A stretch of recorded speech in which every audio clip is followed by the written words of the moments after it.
You wore that to this party? The words sliced through the chatter like a blade. My sister-in-law, Clarissa, tilted her wine glass and smirked, her voice loud enough to catch the attention of half the guests near the ballroom entrance. Eyes turned. Faces tilted. Laughter followed. Before we begin, drop a comment and tell us where are you from and from which city you're watching our videos? And after watching the whole video, don't forget to tell us what would you do in this situation? Be honest, tell me in the comments below. We read every comment. Let's begin. I felt the weight of judgment before I even stepped fully inside. My pale blue satin dress suddenly felt too modest, too simple, like a mistake in a sea of designer sequins and spray-tan perfection. Still, I held my posture. Clarissa leaned toward the event photographer, a young man barely old enough to drink legally, and whispered something behind her hand. He gave an awkward laugh. Then she said it aloud. Crop her out. Better yet, delete her from the family album entirely. Gasps turned into murmurs. One woman giggled. Another guest raised her phone discreetly, capturing the moment as entertainment for later gossip. I was standing barely 4 feet away, close enough to hear every word, just far enough to make it seem like I wasn't worth directly addressing. I stepped into the frame calmly, locked eyes with the photographer, and said, "Keep those pictures safe." That's all I said. No raised voice. No tears. Just those 5 words, slow and sharp as polished glass. Clarissa scoffed and waved her French manicured hand at me like I was a puff of smoke ruining her airspace. God, it's embarrassing you even showed up. What are you, his charity case? He doesn't even love you. He's probably ashamed. She turned to the guests behind her. She's not even really part of the family. I could hear a few chuckles behind my back. I recognized some of the faces. My husband's cousins, friends of his siblings, old money dressed in new arrogance. And yet I didn't move, because I knew something no one else did. 10 minutes later, a valet flung open the gold-engraved doors at the front of the ballroom. The wind gusted through. The music faltered. A tall man stepped in, broad-shouldered, tailored in custom navy blue, and carrying the kind of presence that made rooms pause. Some women instinctively stood straighter. Some men nodded in recognition, some in envy. Nathan Chandler. My husband. Not many in the room had actually met him. He wasn't the type to attend family dinners or post online. He didn't need to be seen. He was the kind of man who made things happen quietly, the kind of man Clarissa once said was too cold and too old for me. He walked toward me, eyes only on mine, and as he reached me, he pressed a kiss to my forehead and whispered, "Sorry I'm late. Traffic was hell." Then, he turned toward Clarissa and the entire crowd and dropped the words that froze the air. "By the way, I just closed the deal this morning. We now own this entire venue. Every square foot." Silence. Then absolute stillness. Clarissa blinked twice. What do you mean own?" Nathan let the word hang for a moment, then turned to the photographer, who was now sweating. "You're still taking pictures, right?" Nathan asked, voice smooth. "Good. Make sure my wife's in every shot. She's the reason I bought this place." Gasps. Stunned glances. One of Clarissa's friends dropped her glass. Clarissa's face had gone stiff with shock. Her lips twitched, searching for something clever to say, but her tongue had finally caught up to her spite. I looked around. Nobody was laughing now. Clarissa didn't say a word. Not at first. Her manicured hand trembled slightly as she reached for her glass, trying to recover from the public slap Nathan had just delivered, with nothing but his calm presence and a few precisely chosen words. She forced a smile. "You bought the venue? That's impressive. I didn't realize this place was for sale." Nathan didn't even look at her. He kept his arm around me, the way you do when you want the world to know exactly who you're standing beside. It wasn't, but the right offer always changes minds. People had started to pretend they weren't listening, but the silence betrayed their interest. Even the waiters had stopped moving. I could feel Clarissa's pride twisting into something uglier by the second. She wasn't used to being embarrassed, especially not by someone like me. Because to Clarissa and the rest of Nathan's hybrid family, I was the nobody, the waitress, the scholarship girl, the one who didn't belong. She had said it outright years ago. She's temporary. She won't last. She tried to recover now. Well, of course. We're all family. Just a little teasing. You know how I am. I didn't respond. Nathan didn't either. He simply turned and guided me toward the center of the ballroom like we'd just stepped into our own private celebration. Heads turned. Some people tried smiling. Others looked away. But I didn't forget. Later that night, as the orchestra played and the champagne kept flowing, Clarissa cornered me near the back balcony, away from the guests. "You think this makes you one of us now?" she hissed, her smile gone. "A dress, a ring, and a building?" I met her gaze head-on. "No. I think it just reminded everyone exactly who I am." Clarissa narrowed her eyes. "You have no idea what you're stepping into. You don't know this family. You don't know me." "Oh, I do," I said softly. "And I'm not here to fit into your family, Clarissa. I'm here to build my own." She laughed, bitter and small. "Please. You think Nathan's going to protect you forever? You think you're untouchable now?" "No," I said, leaning in just enough. "I think I'm no longer afraid." That shook her more than anything. Because fear had been the currency Clarissa always traded in. Backhanded compliments. Public humiliation. Group chats I wasn't invited to. Family photos she'd accidentally leave me out of. And until recently, I had been afraid. Afraid I wasn't enough. Afraid Nathan would get tired of defending me. Afraid I was just a placeholder in his life until someone more suitable came along. But Nathan changed that. Not just with money. With consistency. With honesty. With the kind of patience that made me believe I could breathe again. What Clarissa didn't know, what none of them knew, was that the dress she mocked tonight was the one I'd worn when I signed the contract for my first company. The deal Nathan had brokered for me in secret, because he knew I was ready before I did. But this wasn't just about one party. Or one dress. Or even one cruel sister-in-law. It was about everything they thought I wasn't. And the truth they were about to learn piece by piece. Because that venue? It wasn't just a purchase. It was the beginning of our plan. By the next morning, the pictures were everywhere. On Facebook, on private Instagram stories, even slipped discreetly into the group chat Clarissa thought I didn't know about, the one named Real Chandler's only. But this time I wasn't cropped out. I was centered. And next to me, Nathan, his hand resting firmly on my back, his smile faint but unmistakable, like he knew the storm was coming and didn't mind standing in the middle of it. Clarissa tried to damage control fast. She posted a filtered selfie, captioned it with some passive-aggressive fluff. "So lucky to be surrounded by real family, 2 hearts last night was magical." The comments were polite. Vague. But no one cared about her post. Because mine had already gone viral within the social circle.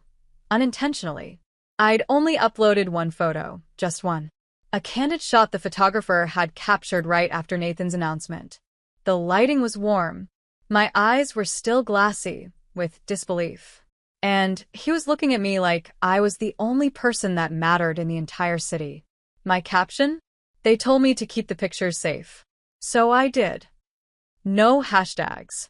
No anger. Just that. The silence afterward? Deafening. But the part no one knew yet? This was just the first phase.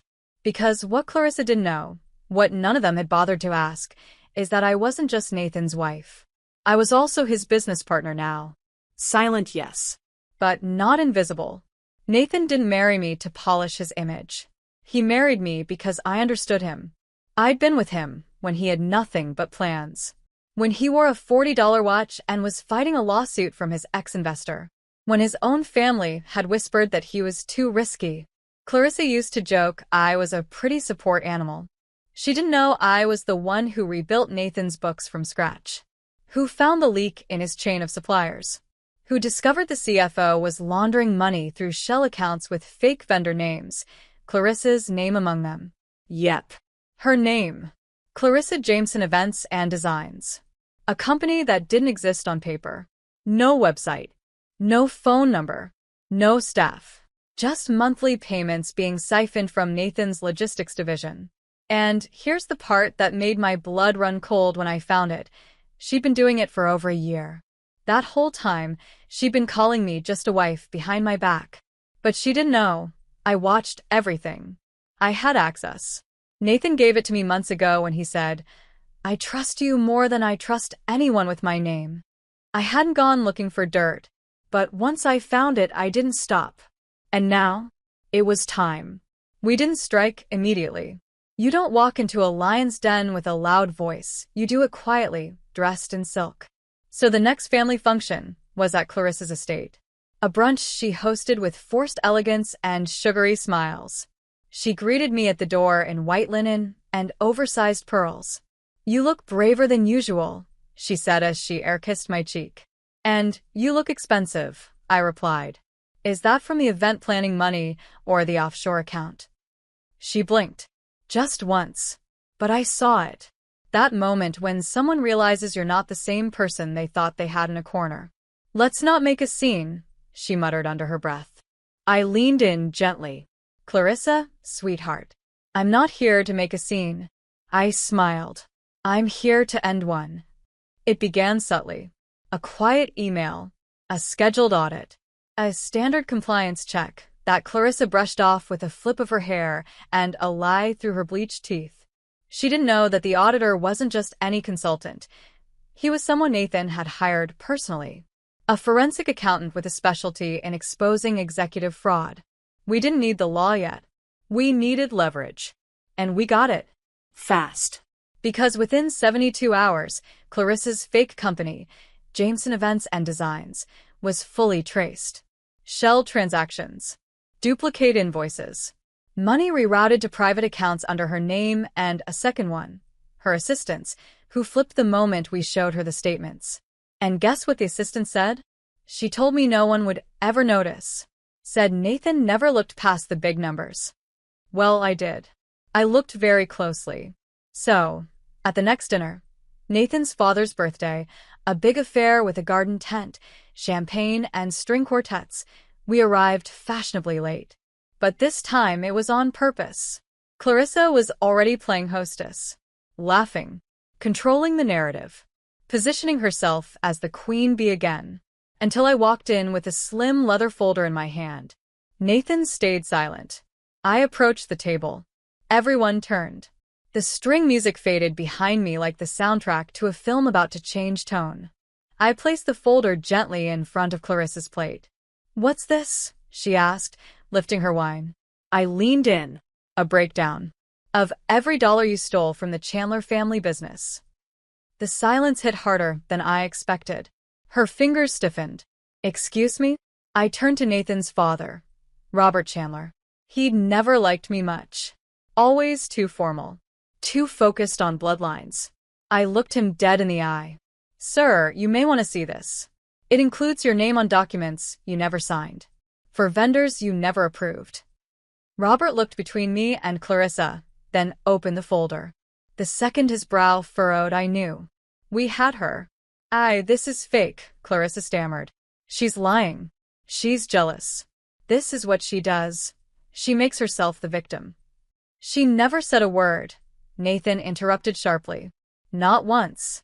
I kept this quiet. I gave you a chance to come clean. You didn't. So now we're doing it this way." Clarissa tried to laugh again, but her voice cracked. "You believe her over your own family?"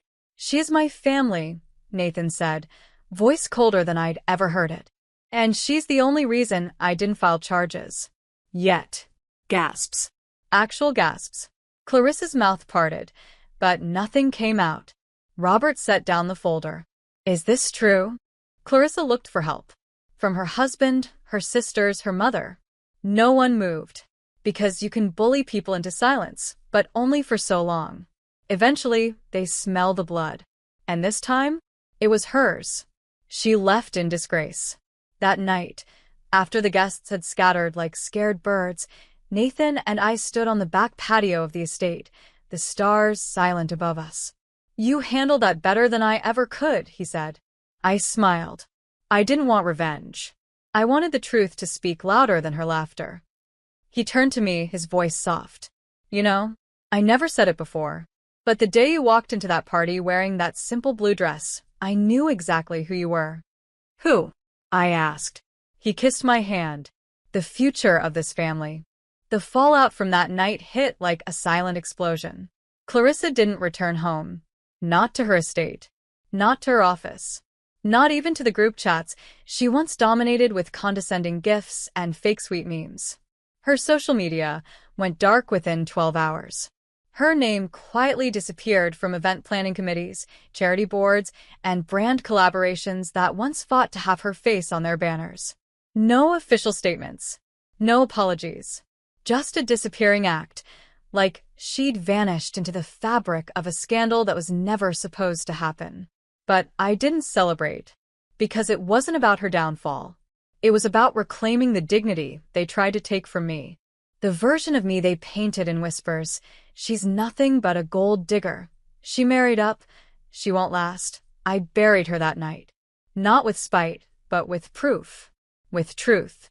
With a strength I didn't even know I had until they forced me to find it.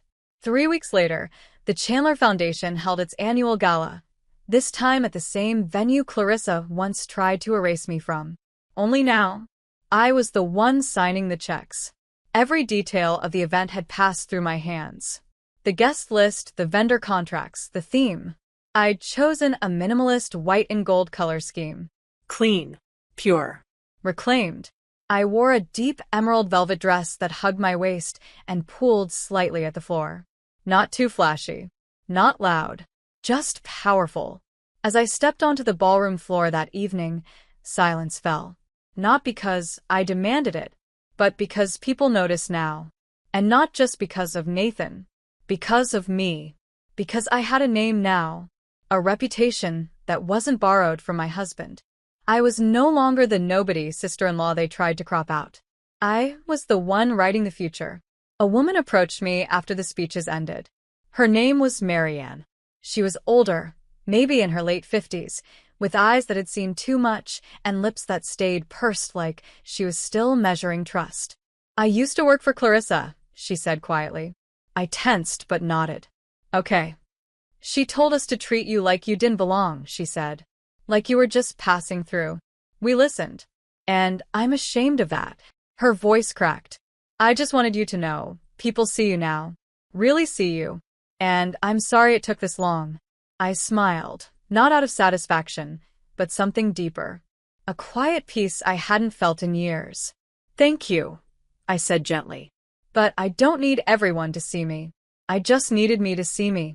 And that was the truth. Back at home that night, I slipped off my heels and walked barefoot through the marble hallway Nathan and I had renovated together. The hallway I used to walk down feeling like a guest in my own life. Now it felt like mine. Nathan was waiting in the living room, a glass of wine in his hand, his tie loosened. I watched you from across the room tonight, he said. You didn't even look nervous. I wasn't, I replied. For the first time, I wasn't scared of being erased. He stood up, crossed to me slowly, and cupped my face. They tried to crop you out, he whispered. But you became the whole picture. I didn't cry. Not because it didn't mean something, but because the woman I used to be, the one who needed their approval, their permission, their space, she was gone. And in her place stood someone stronger. Not louder. Not crueler. Just unshakably whole. 6 months later, Clarissa reappeared. Quietly. Carefully. A puff-piece article in a regional magazine. Taking time for myself. No mention of the scandal. No apology. Just glossy, airbrush lies. But people didn't believe her anymore. Because once a mask slips, no amount of retouching can put it back on. She walked past me at a fashion charity show later that year. I caught her glance. For a split second, she opened her mouth like she might say something, maybe to hurt, maybe to heal. I gave her a soft smile first. Then I turned back to the microphone, where I'd just been introduced as the keynote speaker. The applause drowned her out. Not because I silenced her, but because she no longer had the power to silence me.